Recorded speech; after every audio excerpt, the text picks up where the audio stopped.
the audit portion, and that's agenda item number 4, and Mr. Moon will be chairing this area. Thank you, Madam Chair.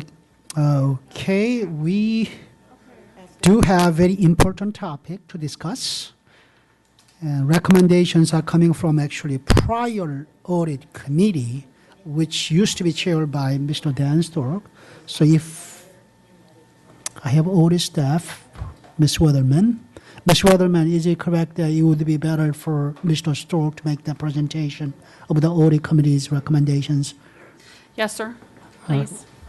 Mr. Stork.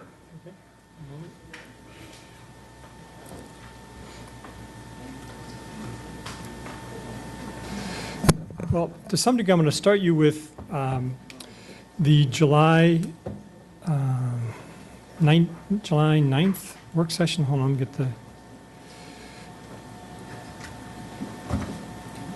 I don't know, I can't see this. July 14th work session. And we had two documents that we provided at that point in time, which kind of give you get you the ability to fit this into everything. The first one was what another school district had done in terms of its structure, but the first item was the one that we had actually kind of done for ourselves as an example, and really the options that we saw for how this position could be done. We, just to kind of take you way back, about a year ago, we looked at, we wanted to, if you will, update the audit work that we did, wanted to increase it. We looked, and then last winter, I think it was December, if not it was January, we actually approved 2 new audit positions, and one of them was the audit general position, and Chris Horton is the person we actually hired to fill that position. Audit manager, I'm sorry, you're right, audit manager. And then in addition to that, we also had kind of ongoing the enterprise risk assessment that we did. So we had additional audit positions, we had the enterprise risk assessment, and we kind of brought all these together to try to identify what additional support we needed and how should we be structured in our auditing functions. The previous audit committee spent numerous meetings trying to go through that. We ultimately recommended to the board at the July meeting the actual position of an auditor general with 2 different areas reporting to the auditor general. One was a more performance audit focused, and one was more similar to what we currently have, which is an internal audit which is core of what Teresa Weatherman does now. So with that in mind, we recognize, in the board's feedback on that, we recognize we need to at least put together have a conversation, put together a job description that we could then have staff review and work on during our August recess. And then ultimately they brought that job description back to us at our audit meeting last week. The core of those elements were, really are kind of listed. If you go to the July work session, they're listed on each side, which kind of defines the scope of work and the source of the work. I'll start with the source of the work, because this has sometimes been a sensitive issue to board members. The source of the work for our audit function would be to report for the board to approve an audit plan. That audit plan approved by the board then is in essence managed by the audit committee, and the audit committee then has, actually the chair of the audit committee and the audit committee has the auditor general and those 2 main subordinates, which would report to the auditor general, all report through the audit committee. So we have a structure that's controlled by the board based upon the audit plan. The audit committee then essentially manages and oversees that audit plan, and the particular employees that are responsible for completing that audit plan, all those employees report directly through the board. There's no staff reports in this process. It's all direct reporting to the board. And then on a monthly basis or whatever period of time the audit committee needs to meet, they then review those plans and make sure that they're performed.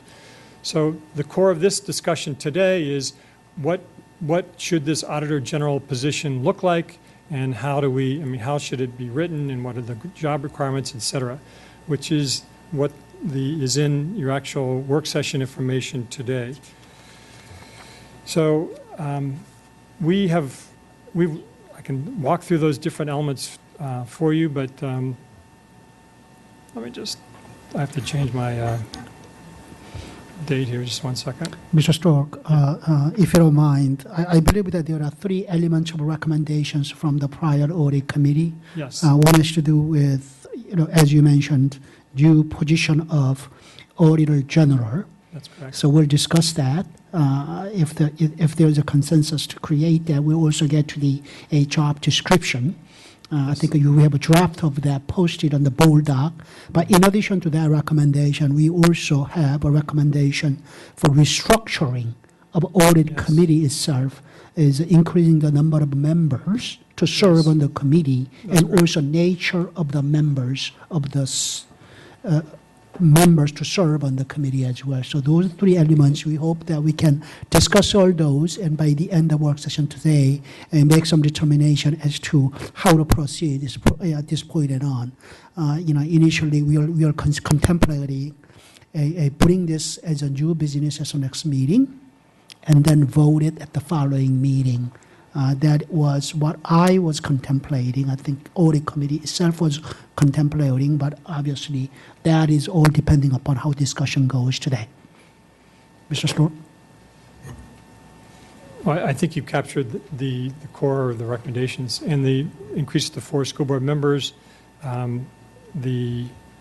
We also, as part of this discussion, we spent a great deal of time talking about what elements should be involved with reporting to the audit committee, but some of that really will be further defined by this committee, because we kind of went as far as we could go given the time that we had. So the audit plan, the increase to 4 school board members, and then the title, the position, Auditor General, and I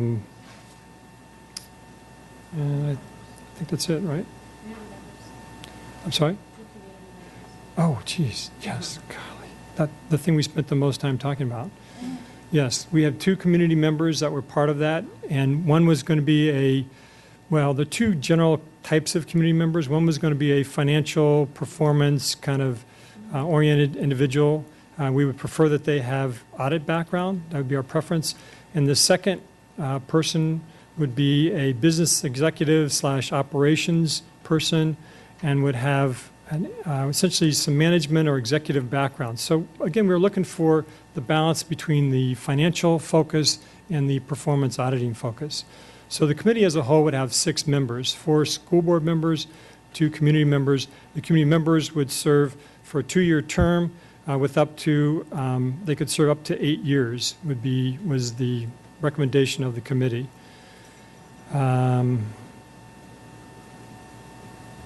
We know that there's some policy changes that would be needed to implement these changes, and again, this is the purpose or reason for the discussion today. Did I miss anything else? My apologies. I think you captured the gist of it. My apologies for not. So highlighting that. let's start with the first one, which is Auditor General's position. And as described by Mr. Stork, it will be the position which will oversee the function of both financial audits and the performance side. And I will take some questions or discuss comments. Mrs. McLaughlin, who used to be a member of audit committee. Thank you, Chairman Moon. Yes, I worked with Mr. Stork and Ms. Strauss on this over the past year, and what I was wanting to do is actually invite Chris Horton. Really, if you could share with the board what I felt we benefited from on the audit committee of the discussion of the Auditor General position, even if you just briefly summarized how looking at public agencies and how the Auditor General position really is beneficial, and how it works differently than sometimes when we throw around words like Inspector General, why we went with the Auditor General terminology, and the overall scope of what we hope this position could bring to us as a board and as a school system.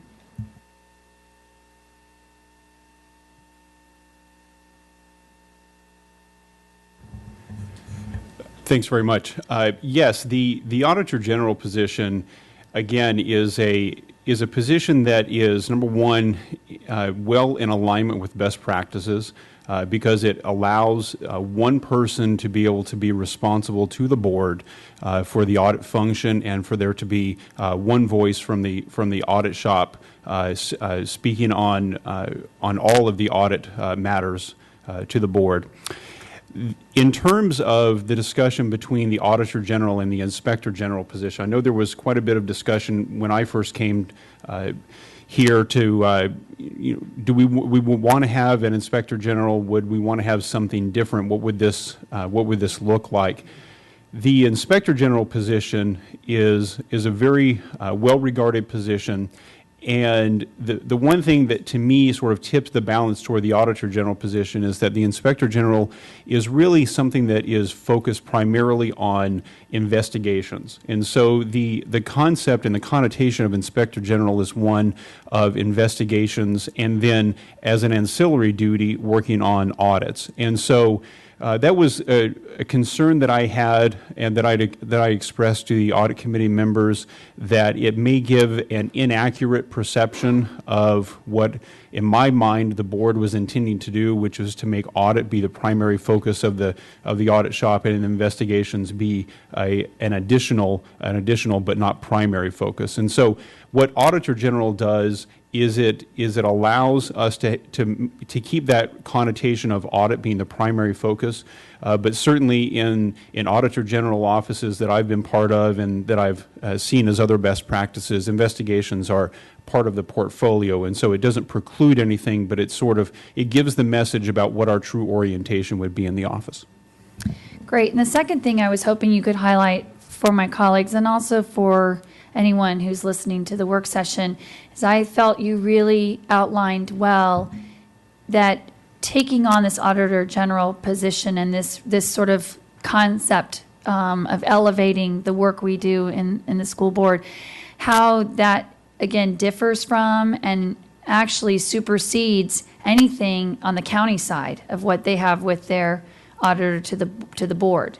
And I say that because based on the work we did as an audit committee over the past year, what excited me is we were actually looking at something that's far more robust and is absolutely in best practices at the national level. And so not only would I think we be showing leadership among school districts around the nation, but also helping show even our county board of supervisors perhaps some better practices with a county of our size and stature for Fairfax.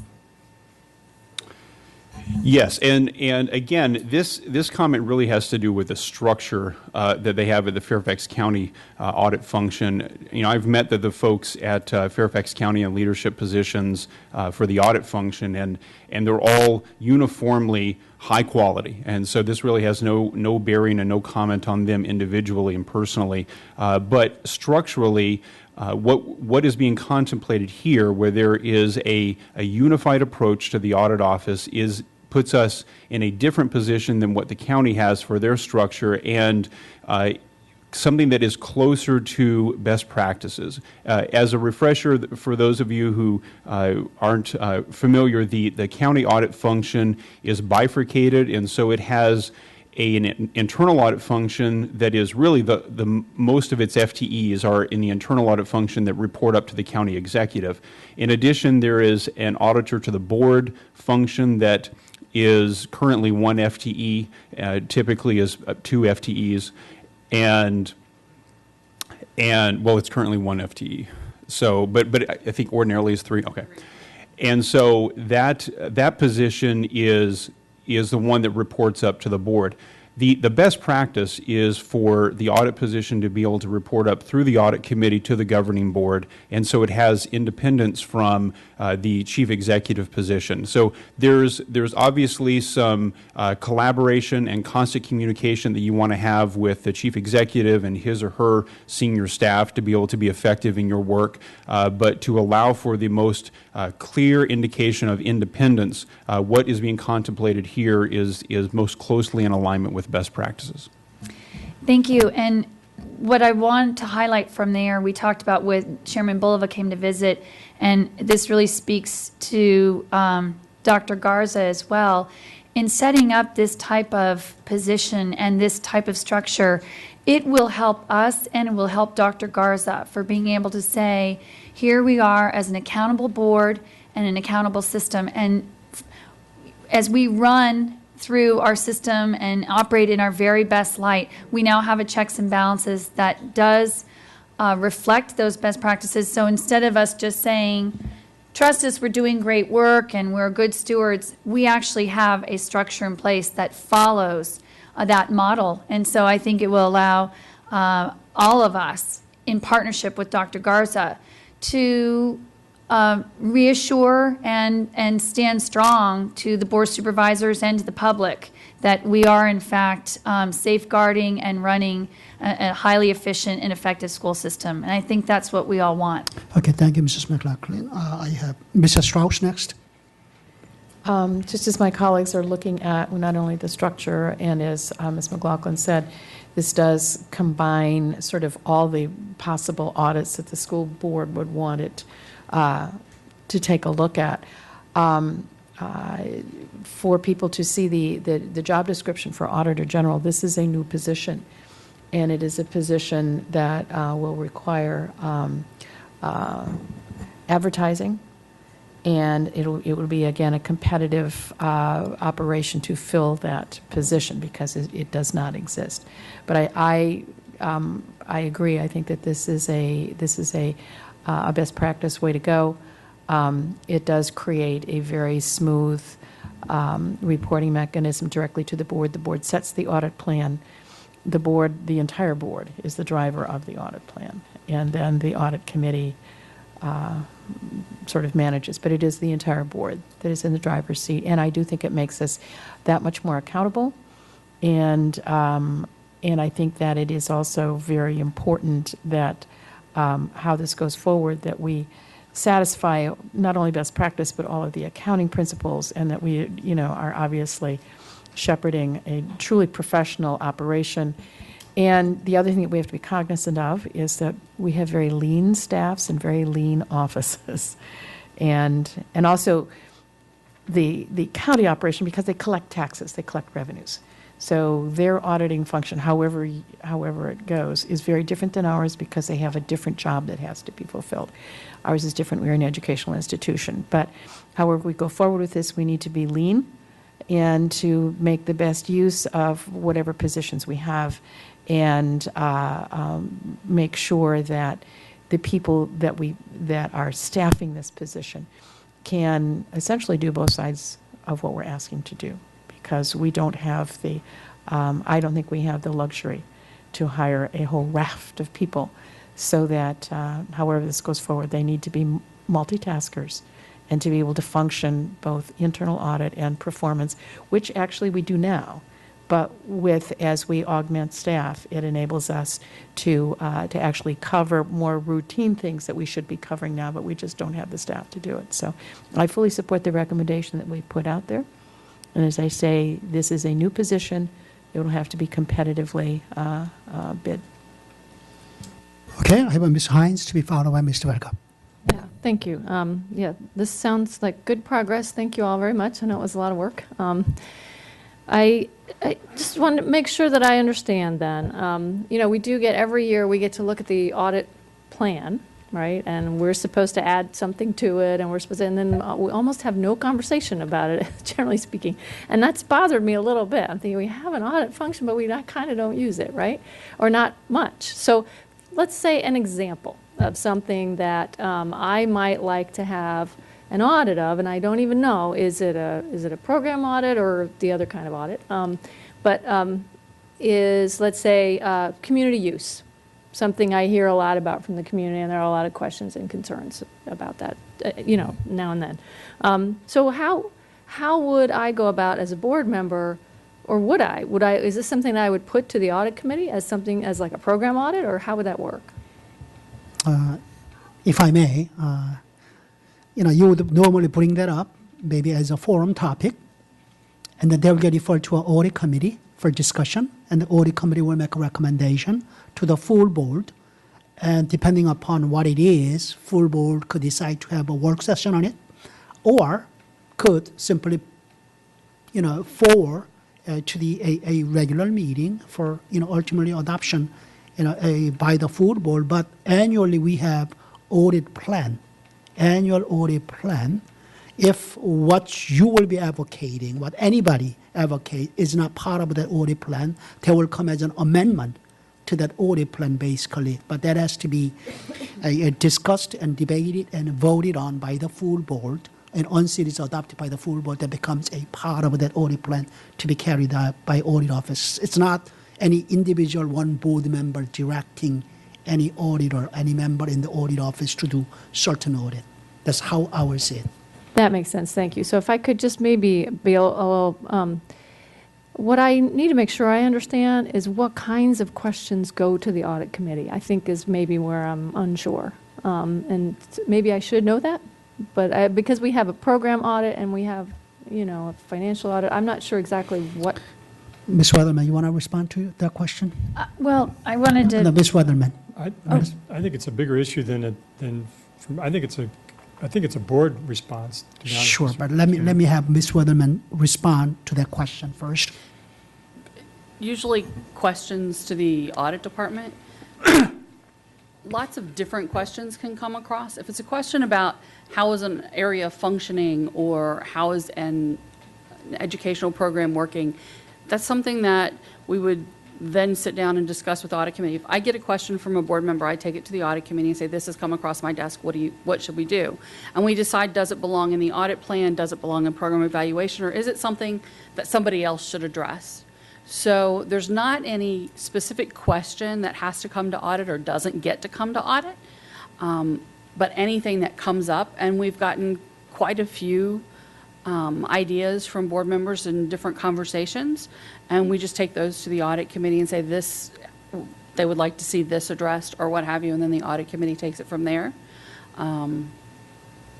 Ms. McLaughlin? Mrs. McLaughlin, you want to add to that? yeah, I just wanted to say that, first of all, Mr. Moon started to address the fact that annually we'll end up having the work session, so you wouldn't necessarily have to always go the forum route, which I think is a little longer sometimes.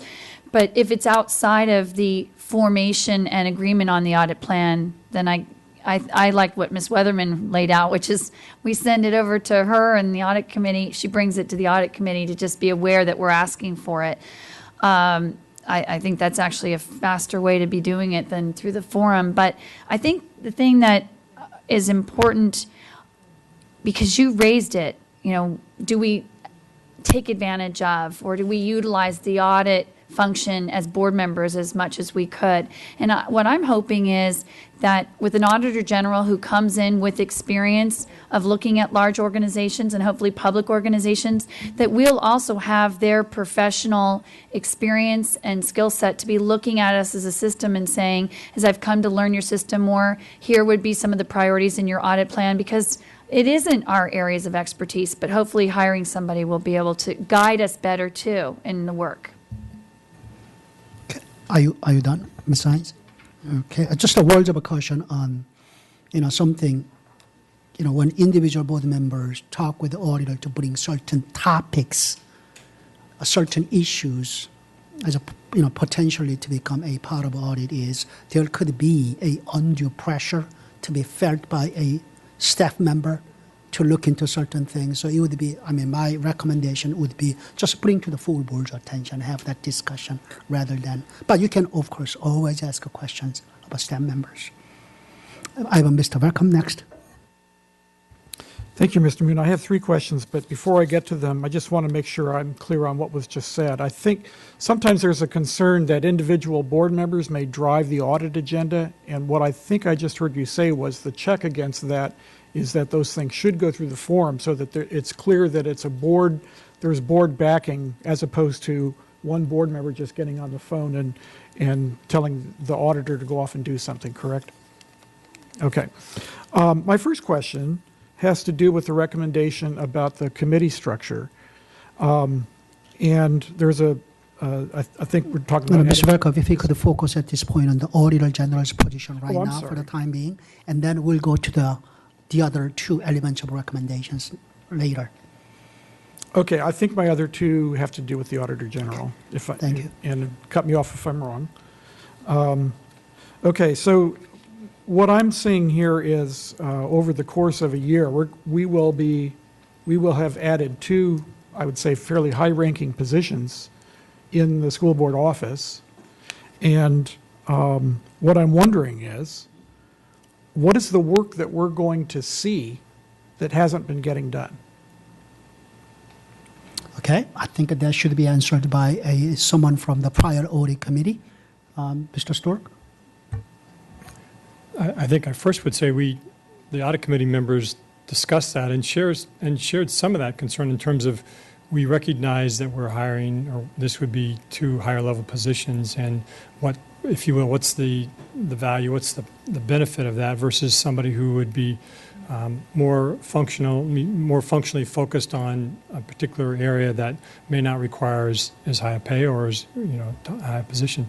But we also, as a committee, we recognize that we're kind of blazing new territory, particularly around the performance elements. We recognize that we've really not looked at that before. We know that it's going to be a tremendous amount of work to kind of organize and kind of identify how that should go forward.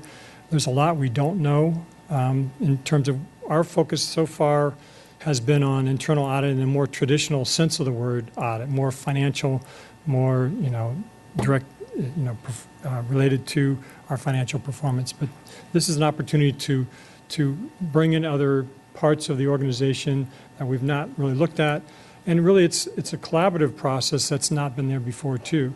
The discussion on the audit committee is what about safety and security and some of those issues and some of those investigations. HR has equity and compliance, and how do all those things fit in? And we're not suggesting that the board audit committee or the board's auditors specifically handle those functions, but we also are looking for the auditor general position to be engaged and collaborate with those other parts of the organization.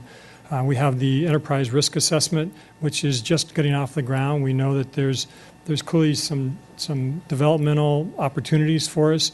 Again, there's a line there, and Chris or Teresa could talk about that line where you don't want to, you want to make sure that you're not telling somebody what to do, but you're giving them, if you will, guidance kinds of responses. That's fine, but we have lots of those pieces that we've not really done before that need attention.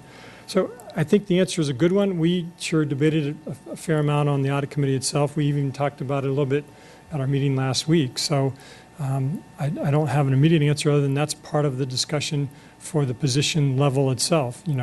Should it be, I think it's a 31 or whatever that, 33, or should it be something else? And so I think that's a legitimate discussion, but part of it is I think we wanted to move forward and recognize over the next year or two we may see it differently, more or less. I think, but we recognize that there's plenty of work to be done in the short term. I'm certainly on board about the need for a performance auditor. I'm still a little concerned that either we're going to have a high-paid person who may not really have that much to do, or we'll start inventing things. That's my concern. So the second question I had, and I'm getting a little bit out of Mr. my... Velko, if you don't mind, just to be fair with the other two former members of the prior audit committee to maybe add something to what Mr. Stork might have already said. If it could be brief, Mrs. McLaughlin. Yes, and Mr. Strauss. Velkoff, to your first question, it's an excellent one. Again, going to the beginning comments from Mr. Horton, it's about best practices. I don't think it's about inventing work. In serving on the audit committee, Ms. Weatherman talked about the fact that she had very limited staff. We mostly did financial audits. A system of our size and complexity, when you look at nationally what other school systems of our size have and do, the best practices is to have this position. We will be a better organization, not by inventing things, but actually starting to do the accountability work that I believe Ms. Weatherman and Mr. Horton both know is what needs to happen of an organization of our size. So that's why we have the confidence to bring it to you all, that this is the right direction to go. Yeah, I'm not trying to torpedo things. I understand the need for adding one position to do performance. I'm still shaky about having another position. If we can, agree to, it's been talked enough. Okay, Mrs. Strauss, you want to add to that? I was just going to say, there's a whole other area dealing with contract performance that we've never had enough staff to do. And obviously, we contract for a lot of things with a lot of outside vendors and people. And we've done some very small performance audits in the past, one dealing with handheld communication devices, et cetera. I think you were on the audit committee when we did that. But we've not had enough staff to do the broader. There would be also the possibility of routine audits of various management parts of the system that we would routinely build in on a yearly or every other year basis with additional staff. Those would probably be more on the performance side. How are we dealing with large vendors and large contracts and et cetera, et cetera. So that would be, plus we do turnover audits, and there's a difference in finance tax. We're looking at those right now. So you have sort of both of those, but this would give us the opportunity to look a little more broadly at a lot more sort of business functions, business operations that we do.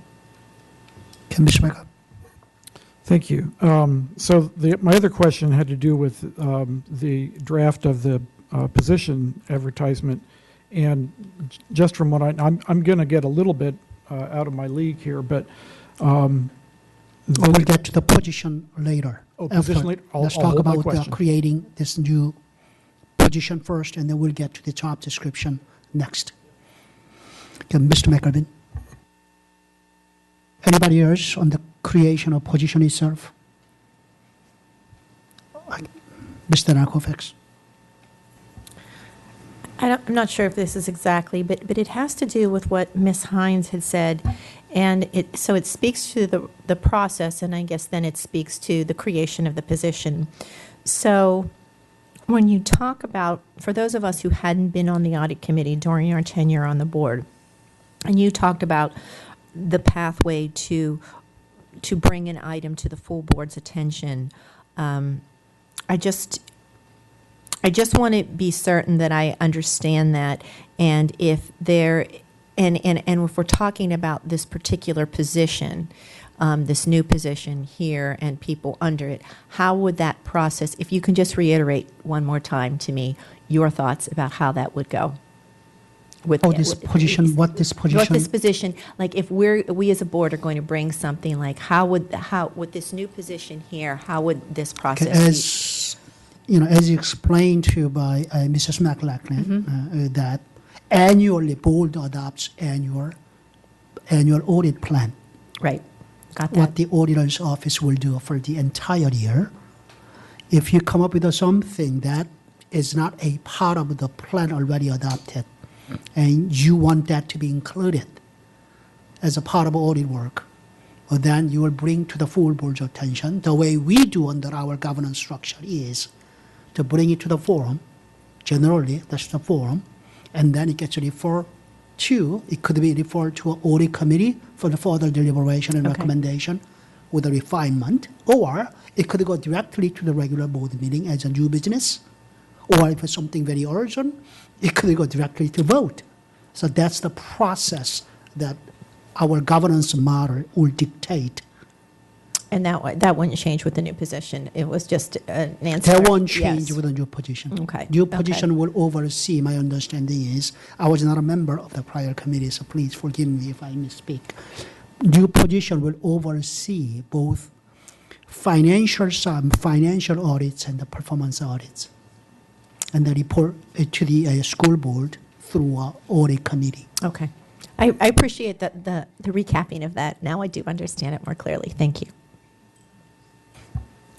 Okay, Mrs. Schwartz and then Ms. Hines. Okay.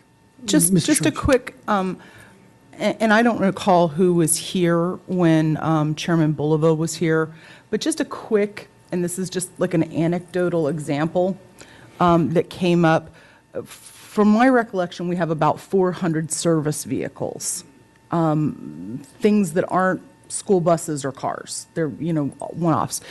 And so things that could come up would be, that I can imagine that would be outside of an audit plan would be, is it best to rent, buy, contract out these types of vehicles? That would be something that I would see would be an inquiry to the audit committee. The audit committee would discuss it and say, is this something that we want to spend, audit time, that's like a one-time thing as opposed to something outside of the audit plan. And that's precisely something that was brought to the Board of Supervisors that they actually did. So I'm just trying to draw a parallel is, where the cars are going, what's happening with them, who's driving them, what they're used for, is that the best way for them? And so that's exactly what they undertook themselves. So that would be outside of the audit plan, but something that came up that would potentially create efficiencies or think of new ways of doing things that we don't have the bandwidth to do because we don't have the personnel to go look at stuff like that. So that's just one example from the conversation that happened with Sharon Bulova. So if that helps. Okay, I have Ms. Hines and Mr. Stork. I hope a quick question. And Dan, if you said this and I missed it, I'm sorry. Where is the funding coming from for this position? Is this part of the money that we set aside for the? Go ahead. I would say that in general, we still have set aside a substantial amount of money that we've never spent on the school board because we never implemented the positions that were potentially funded. We had this original $600,000 that we added to the school board budget. And we, I think, utilized several hundred thousand of that, and the rest of it has not been utilized. So I know that there's some funding there. So I don't believe there's any additional funding that's required because of the school board's. I think we have $200,000 $200,000 left. And $200,000 left. And that's about what this would cost? We don't know yet. We haven't gotten that far yet. Okay. I only ask because, there are other ideas for using that money as well. And I would share that as well. Okay. Anybody else on the Auditor General's position? Mr. Stork? Well, Mr. Moon said something that I wanted to at least expand upon. As a member, as we all know, as a member of any of the committees that we're on, whether it's public engagement or governance or whatever, members can bring to those committees issues or concerns or that they think need to have the attention of that particular committee. So if you have a particular issue for the audit committee that you think should be considered, then you can obviously either come and share that directly at the committee, or you can give it to a member and they can share it.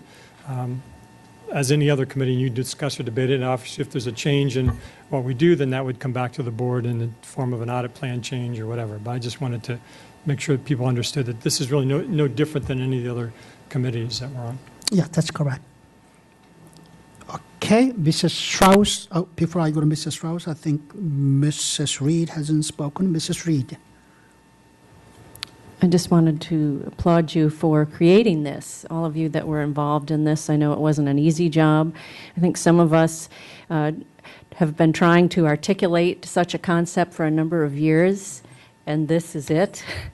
So I'm very excited about moving forward. I think that the board will benefit, the whole organization will benefit, and I think the public will be happy to see that we'll be able to hire someone that's looking at both the audit and performance aspects, if you will. And sometimes people get mixed up in the jargon, but in my view, this is exactly what we need, and it's the time that we need it when we have dwindling resources. Okay, Mrs. Strauss. Just returning to, how is an audit plan developed? Actually, every year we have brought an audit plan to the board for a formal vote, and it actually lays out, but we've had a small staff that's been able to do that. But in developing an audit plan, part of the process, you may have somebody within the school division, an LT member, maybe a region's assistant superintendent, who will say, gee, here is an area that really should be looked at independently. That can be put into the hopper to come forward to the actual yearly audit plan. So there are many places that a suggestion should, can come from. So it isn't as though we have to wordsmith for a retreat to figure out what we're doing. It does come forward because there are many, many things that we could be looking at responsibly, and we just have not had the opportunity, their staff, to do it. So we would not have to have a meeting like this in an hour's time and figure out a whole year's audit plan. It does come forward. There's an organic process that is pretty thoughtful that comes forward to develop that plan. Okay, any other board member on this? If not, I would like to have a general sense of the board so that I can make a determination as to whether we should be looking at the job description. If there is no interest in this position, there is no reason to look at the job description. So you're not committing to do anything because we're not going to vote on this unless we do that at the regular meeting. So just want to see whether there's sufficient interest to move forward. If you want to move forward with this concept, raise your hand at this point. Okay, then we'll take a look at the proposed job description, which should be in another attachment on the board doc. Second attachment, Auditor General draft.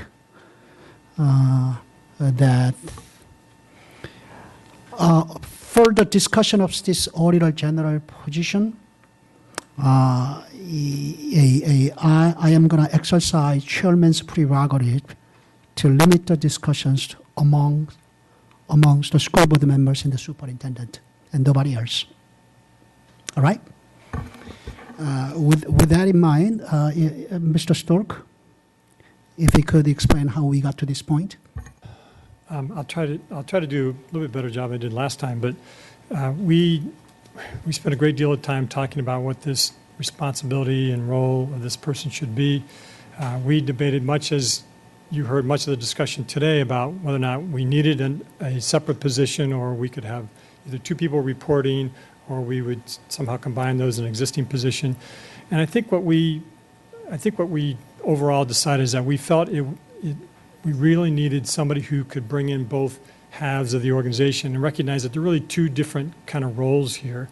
I mean, the internal audit function has traditionally been more financially focused, fiscally focused, and we really wanted and needed somebody who could be more broadly focused on performance and develop those skills and abilities. So the information that you see in the job description itself, we just pretty much provided lots of thoughts, bullet points, or different ideas to staff. Staff then brought back to us really what you see, mostly what you see here on the screen, which is the actual job description. HR did that work, and I know that Teresa and Chris were very much a part of those conversations. We made some minor modifications. Actually, Dr. Garza suggested a very important one last Thursday, and I have to admit there was one that was brought up just recently, and I shared it. I shared as well by Mr. Horton about the position requirements. I haven't had a chance to talk to my colleagues about. I've talked to Ms. McLaughlin. I haven't talked to Ms. Strauss, but one of the specific requirements listed in here is that a certified public accountant required, certified internal auditor or certified information system auditor or equivalent preferred. To be honest, I didn't notice that when we met last week, and if I had, I wouldn't have been something that I supported. I think this position needs to have substantial accounting background, and I'm very familiar with the accounting world. Spent a lot of time there with my business, and I don't view the certified public accountant as being an essential job skill for this position. I think the skill is a good one, but not much like you could argue the certified internal auditor or the certified information system auditor. Those are all, I think, valuable skills and abilities, and I think clearly would be preferential, but not specifically required. So I hadn't noticed that before, and I wanted to at least get that out there. Mr. Horton has written kind of a note to each of us, just describing kind of the reasons why you may or may not want that, and I think he made some good points about how that could be limiting in terms of the position itself. We're looking for not being specifically financially focused, but broadly financially and systems, if you will, and in general internal auditing focus. So I just wanted to at least describe one of the elements in here that I had noticed it before. And then we talked about, to some degree, the position rating, the US 33.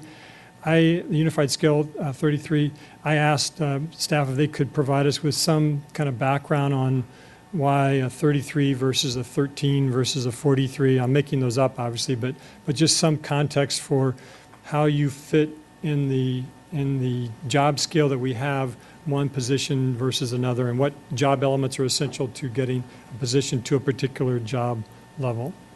So I don't know if we have any. I think Superintendent, should we ask Dr. Prajado to?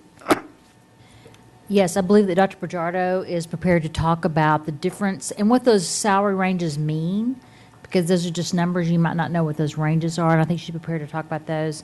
And then I believe that, Susan, you all were involved in crafting this job description and why the CPA was initially reflected in the draft. Is that what you wanted?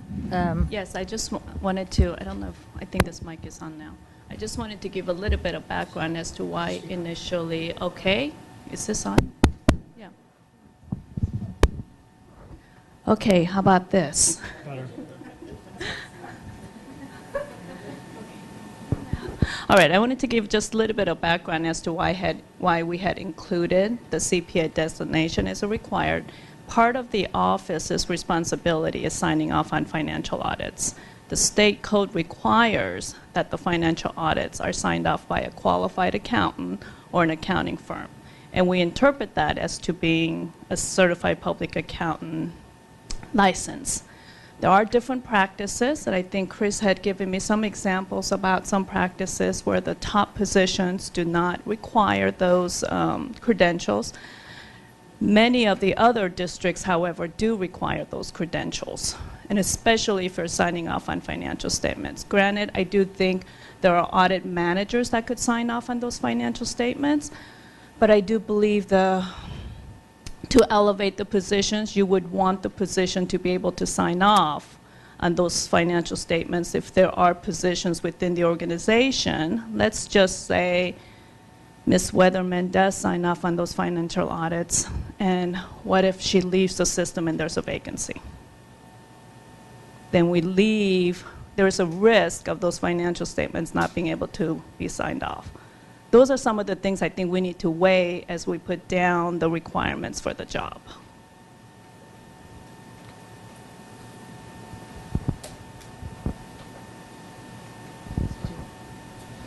Good afternoon, everyone. As it relates to the position being suggested to be scaled at a US 33 scale, I'll remind you regarding our FCPS salary scale that our scale goes up to US 33, so that's the highest level before you get to the leadership team level of position. When we are determining the scale of a position, we're looking at the oversight, we look at leadership responsibilities, we look at the position itself, the responsibilities, the accountability as well. We have two positions in the division, the executive director of ERFC and the executive director of the foundation, which have a similar very high level of responsibility to the superintendent, and then we thought comparable to you all as well. Those positions are graded at a US 32. So looking at just another bump up for this position, again, giving the complexity and the oversight and the accountability, we thought US 33. I would certainly suggest that that is a suggestion to you. If you want us to go back, we could certainly look at, I probably would not go lower than a 32, however. If you didn't want to grade it at a 33, I would not go any lower than a 32, given the comparable positions in the division. And US 33 is what the principals of secondary schools positions. That is correct, Mr. Moon. US 33 secondary principals as well as our assistant division councils. Assistant division 33s. Okay. So, Mr. Stork, are you okay? I don't have anything else to add, Mr. Moon. Okay, Mrs. Strauss next. I am aware of what Ms. Gwynn talked about with regard to code and being able to sign off on financial audits. And again, I don't think we have the luxury to have so many positions where one person has one skill, one person has another skill. I think if we fill this position, this person needs to be have a sufficient background to be able to satisfy the requirements in both the finance and the performance. And I think to satisfy the code, the person should have a CPA.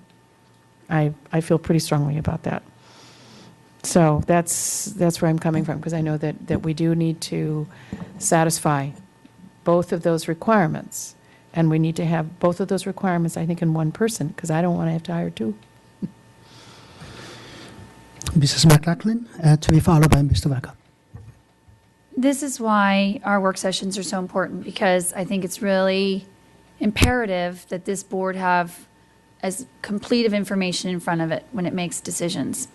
So what's important to note, first of all, is that the United States Government Accountability Office, the GAO, it's the gold standard of auditing in the United States. The current Comptroller General of the United States is not a CPA. They delegate the signing of their financial audits to their most senior financial audit staff member. We have 3 CPAs currently in our school board auditing office. 3. So if one person leaves, we've got 2 others. What is important is we're looking at an auditor general who isn't just skilled in financial audits, and that tends to be that they are, their skill set focuses, therefore, in that area of financial statement auditing and internal control compliance. We're looking at wanting to have someone who also has the skill set of looking at the performance audit functions, efficiency, program effectiveness, and so my advocacy is that when we look at the job requirements, we want to have as broad a candidate pool with the performance audit skills as possible. It's part of the reason that we're creating this auditor general position. Then we should make that certainly with the other listed preferred credentials. You simply change on the back sheet where it says CPA required. It becomes CPA move out required, put a comma, and then you've got CI or certified internal auditor, and you can put or equivalent preferred. However it is that when you look at that listing, there's no reason to make CPA required, especially when, again, we know the US GAO, the gold standard, doesn't even have that requirement for their comptroller general position. So why would we limit ourselves and prevent this opportunity to get the broadest and best candidate pool to apply for this auditor general position? I think it's very limiting, and I hear what my colleague Ms. Strauss just said, but we would be in compliance with the law, and we've already got 3 people with that credential in there, and if the GAO can function in that regard, I have every confidence we can be doing the same. Okay, Mr. Welcome next. Yes, I just wanted to add to what Ms. McLaughlin says here, that it seemed a little backwards to me to have the CPA required and the others preferred. It would seem that this position, having to have that broader view, should CPA would be preferred, but maybe one of the other ones, if anything, would be required. Okay, I have Mr. Short to be followed by Ms. Delana Kovacs. I think the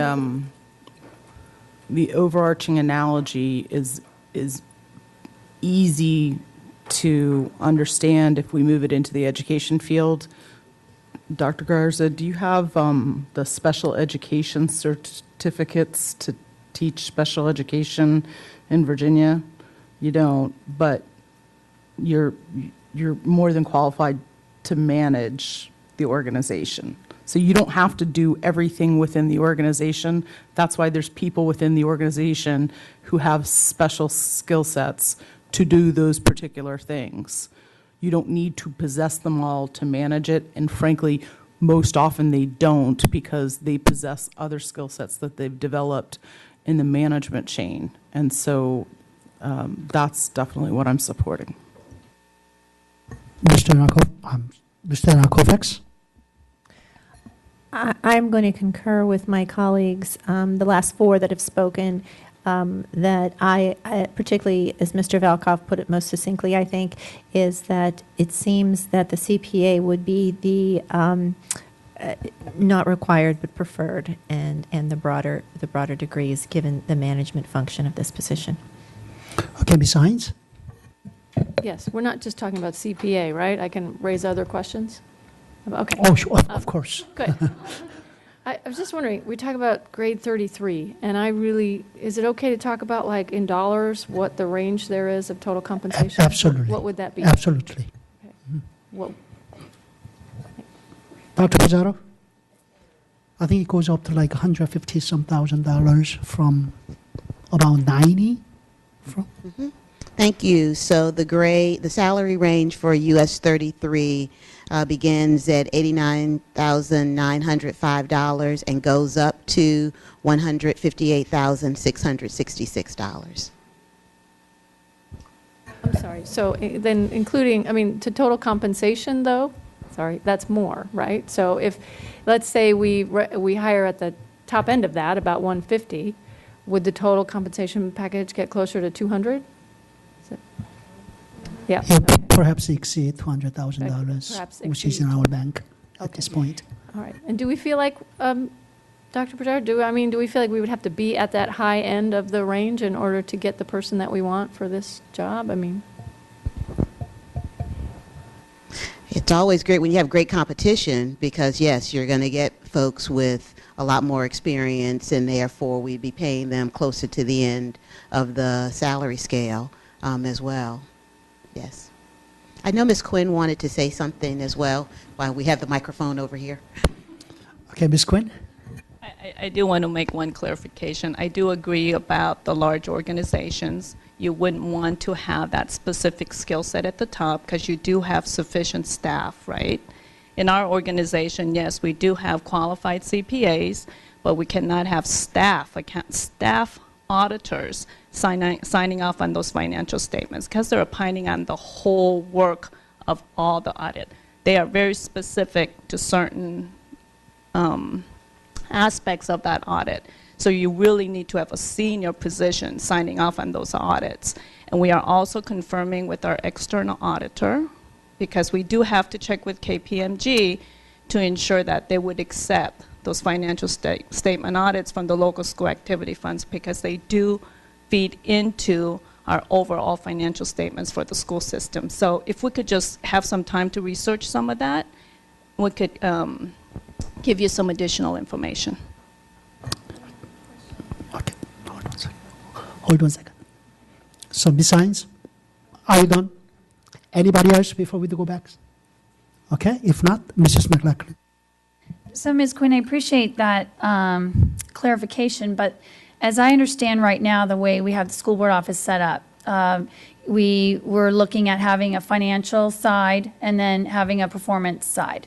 So the illustration you gave, as I understood it, was if right now Ms. Weatherman, who's a certified CPA and has been leading the office to date, if she were to depart, then in your mind, we don't then have that senior position you're talking about, correct? That's correct. But we would, as a school board office, need to fill that position. Absolutely. So, that's why I said you're just taking the risk of having that position vacant while we have to issue the financial statements, because those financial statements need to be issued on a timely basis to go into the overall school system audit. but we've had that challenge always then, because before we... Absolutely. So but if, it's no different than what this school system has that's functioned correct. with for years and years. So All I'm saying is as we're adding a new position, it may be that's something you may want to consider so you don't put yourself in that position. Because we have CPAs on our staff as well, but that doesn't mean we could sign off on those financial statements. So that's all I'm saying, that it may be something that you may want to consider. So if we're adding a position into an organization of that size, you may want to have somebody else have the ability to be able to sign off. But it still goes to the point that this system has operated all this time, never having more than the one CPA, and it feels a little bit as we're, as the school board, talking about how we want to have our Auditor General have a much think broader Mrs. McLaughlin- background. It concerns me that the direction we're being led to is you really should make that a requirement, and I don't understand why we're getting that advice. Mrs. McLaughlin, I think your points are well taken. We heard the response from staff, We don't need to continue the same argument. Anybody else on this point or job description? Mrs. Strauss. In what Mr. Velkov, and I know Mr. Stork's concern, however, when we add staff, the staff have to be the most efficient and have the broadest skill possible. We can't just have all chiefs and no Indians in this one. And that's the concern that I have. So that the broader certification enables this individual to do both the financial audit and sign off on them, as well as performance audit. If you hire somebody who does not have broad enough certification, then I think we run the risk of having someone who cannot really do the entire job that is required. That's when I say we need to make efficient use of the staff that we hire. We've got to stretch our pennies. That's my piece. Anybody else? I have Ms. Evans, who hasn't spoken yet, before we do Mr. Just briefly, I'd say I don't see any harm in saying that CPA is preferred, because that doesn't preclude us from having from it being a CPA. And Mr. Stork? Yeah, and I just wanted to respond to Mrs. Strauss. I don't want to conflate really the two. You can be an outstanding auditor and not have a CPA. You can be an outstanding financial guru and not have a CPA. You can be you can have all those things, but a CPA is a license, if you will, in Virginia to do certain things, and it is a valuable license, if you will, to have. But it doesn't preclude the individual from being very, very capable in every other way, and potentially even more capable. But it is a step, and it is a value. If we can find that, I would welcome it. But I didn't want it to limit our choice of individuals who we may not only want. Okay, anybody else? If not, I think I have heard from enough board members on this point that if the board's consensus is to vote on this, post this as a new business and then vote at the following meeting, that we would delete the required after CPA. So whole thing will be, I'm looking at the second page of the job description. You will say certified public accountant, certified internal auditor, or certified information system auditor, or equivalent preferred. We will go with that as an agenda item, and then we'll wait to get some more responses if Ms. Queen finds something through our research to provide to the school board. So this whole thing is subject to any board members' amendment. Is that fair? So all you need us to do to update this for you is to delete the word to make required? the word required. Okay. And we'll keep US 33. I haven't heard any other comment. Okay, that will be the agenda item as a new business at the next meeting to be voted on at the following meeting. Is there any objection to following the process? If not, we'll do that, and then we'll go to the next recommendation, which is a restructuring of the audit committee itself. Let me first start with adding one more school board member first. Okay, and then we'll go to two other public members after that. Mr. Stroh, you want to explain that? I think the core issue that the audit committee kind of came to on that is we think more eyes on our audit function is a value. It would put us similar to the other committees of the school. We have 4 on engagement, 4 on governance. I mean, again, you get the idea. So I think we saw value in having another set of eyes, another level of involvement there. Mrs. McLachlan?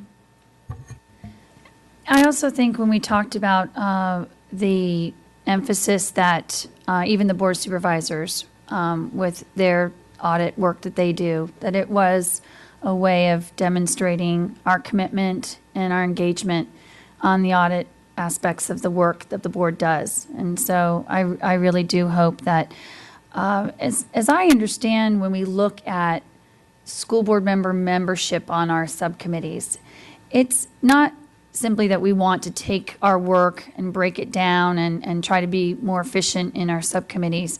But it's also trying to recognize there's 12 of us, and this is supposed to be our part-time position outside of our full-time jobs and work.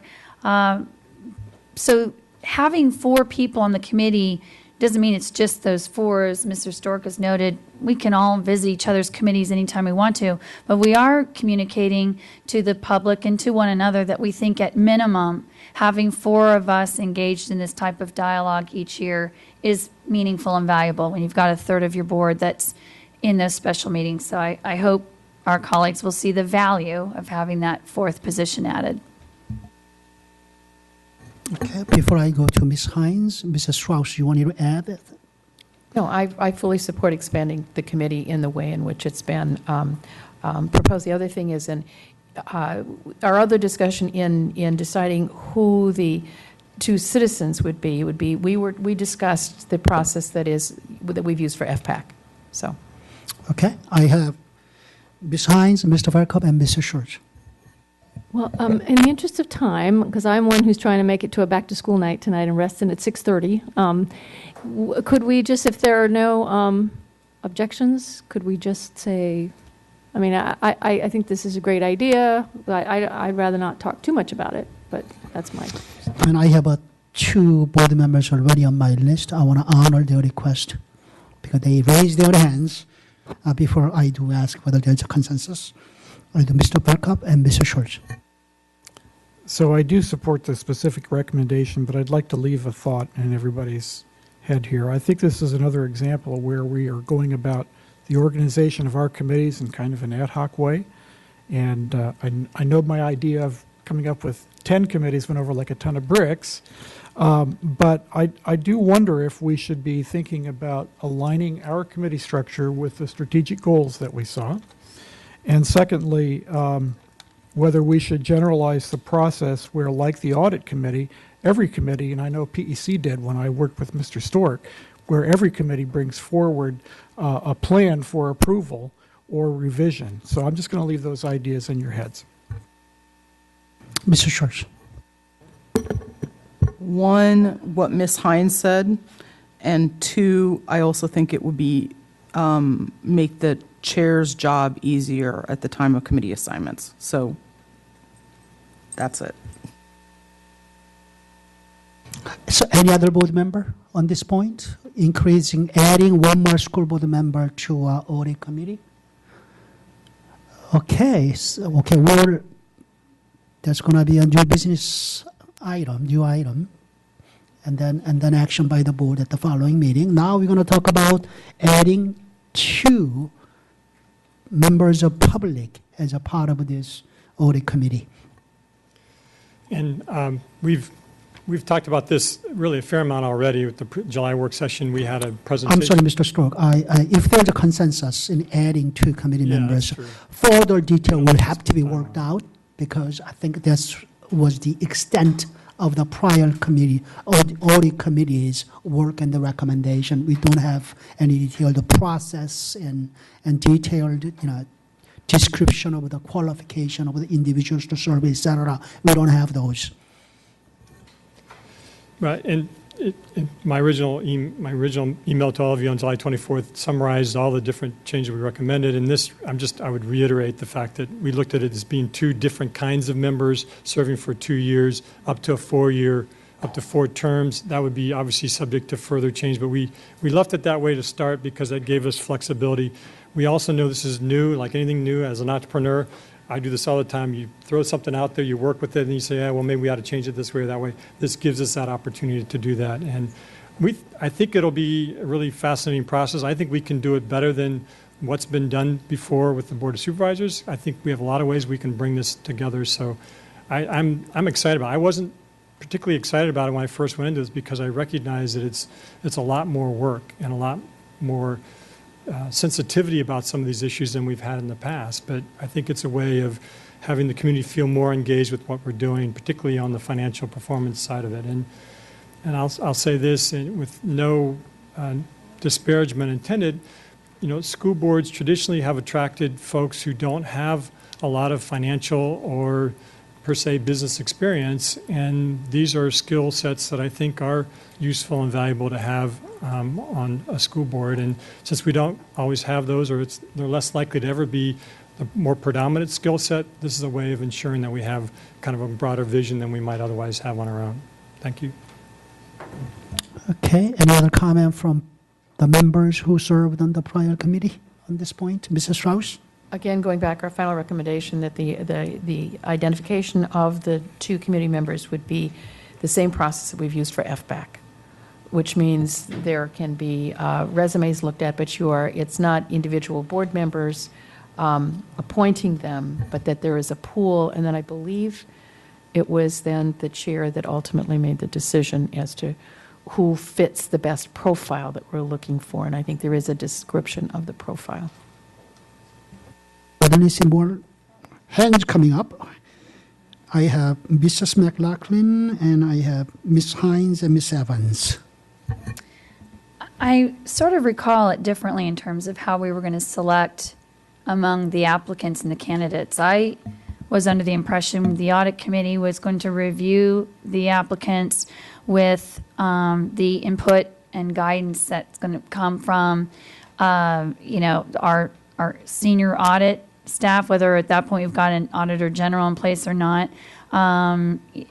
Certainly Superintendent Garza and Ms. Quinn have sat in those meetings. So I thought I just heard Ms. Strauss say it would be the chairman. In this case, it would be Ms. Dearnott-Koufax. And I just think out of fairness to Ms. Dearnott-Koufax, the audit committee and the expert staff that serve on the audit committee are going to be the ones who should be reviewing those resumes and then making a recommendation to the full board. And certainly as board members, we would also have access to see all those resumes. And we make that decision as a board, just like with FPAC. We make the decisions of who gets appointed to FPAC. Yes, I stand correct. The final decision is the decision of the board, but. Mr. Mayor, I believe the process we followed in FPAC was also, we had a committee, the capital, whatever we called that committee? Yeah. They actually did all the work and actually put together, and then they made the recommendation. I know that the chairman was involved with it, of course, so I just wanted to correct that. Ms. Evans. So just a clarification, do we or don't we have a process that we've decided on? It sounds like. I mean, it wasn't to my satisfaction. The recommendation from the prior committee wasn't specific enough process So you're still to have a working on discussion. it? So what I'm trying to get is this: if there is enough board members interested in us, continuing to pursue this, then You'll work task on the the audit process. committee for the further clarification on and the the further process work on this. and you'll bring it If back. there is board members say no, we're not interested, then we don't want to waste our time either. Okay, so we will see the process later. Is that right? If If we say yes today. if there's Okay. sufficient All right. sufficient Thank you. interest here. Mrs. McLaughlin. Well, just in response to that, from a streamline and focus perspective, the FPAC process of selecting those experts came through CPDC, which is the school board, subcommittee, and then the recommendation comes to the full board. I out of respect for the audit, the new audit committee, save your time. I don't understand why we have to create or invent a new way to decide how we're going to vet these appointees. Why aren't we just following an excellent process that exists with FPAC and be done with it? It's off everybody's plate. Move forward. It may very well be that's the case, but just I'm suggesting to give the audit committee an opportunity to have. I want to be a part of that discussion myself. Anybody else? Mr. Narkovic. Just what you said, there's the possibility that the FPAC process is correct. But right now, we don't have a process for these. And so it's important that we get that on, and get it in writing and get it to the full board so we understand what the process will and could be. And then we'll move forward on that. Mr. McElvin? So I have a concern about the terms for community members. It's currently listed that they can serve up to 4 terms. And Kathy Smith texted me from the New Jersey Turnpike because she wanted this expressed, that she was concerned with that someone being on there for 4 terms. So, 4 terms? right, You as mean- currently listed. Okay. Well, the committee always looked at that as we felt we needed to pick a maximum. If the board feels it should be less, I don't think you're going to get any really strong views on, but we thought you needed at least a couple terms to really get to know and learn. So I don't think I think you wouldn't find too So much.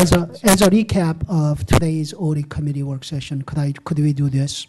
We'll move forward as a new business at the next meeting, and then to be voted at the following meeting with the creation of new office, new position, Auditor General, with a job description as modified by deleting the required after CPA. That's going to come up. That's one. Second is adding one more school board member to the audit committee, and then audit committee will discuss at the following work session, audit committee work session, about the qualification and process of adding 2 more members, two members from the public as a part of audit committee, and we'll bring our recommendations to the full vote at the next full day work session, if Madam Chair permits me to do that.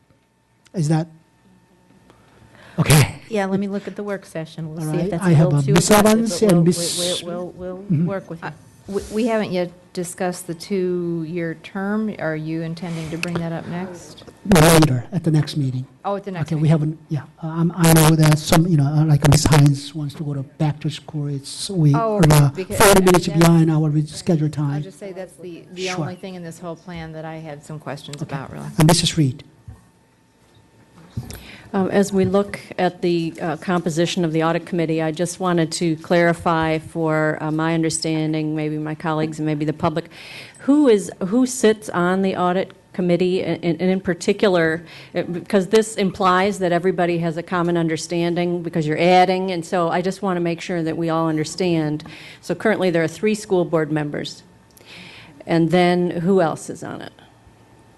That's it. That's For the it. committee members. Okay, and then, but there are leadership team or staff that sit in but don't vote? Okay, and so we're suggesting adding 1 more school board member, adding 2 public members, but as a matter of best practice, is it typical that staff would sit in on an audit committee meeting? You know what I'm saying? Are they truly considered objective audit committee meetings if some staff are in the room, is my question, even if they're not voting? To your knowledge, is that a best practice one way or the other? And if it's not a quick answer, perhaps we can set Maybe that's for that on for another that's for time. that's for another time, Mrs. Reed. That audit committee meeting is open to public. We're not going to be able to forbid anyone from coming in, whether that's a staff or not. So, so let's just put it that way, and that if the board wants to have a further discussion on this, we'll do that in the future. But for today, unless there is anything else you want to say, that I would like to call this audit committee meeting adjourned. Thank you.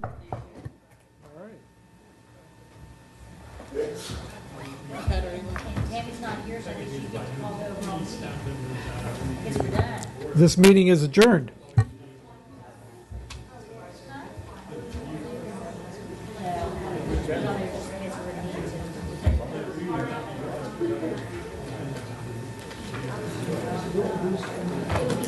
Are we done? Yes, And I missed the end? I usurped your authority. Oh, there you During the go. meeting. Look at you. Thank you. Next thing you know, I'm going to put you in a life raft, set you adrift in the South Pacific. Would you please? So we're still I believe we are. I saw you on my calendar, so finally, good, yes. Okay, very good. Okay, Sounds thank good. you.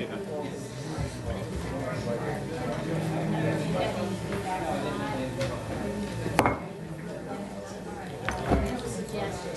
And the good work was done by all. It wasn't too bad. We figured by 6, like we Yeah. offed it a little bit, Yeah, but so we're good.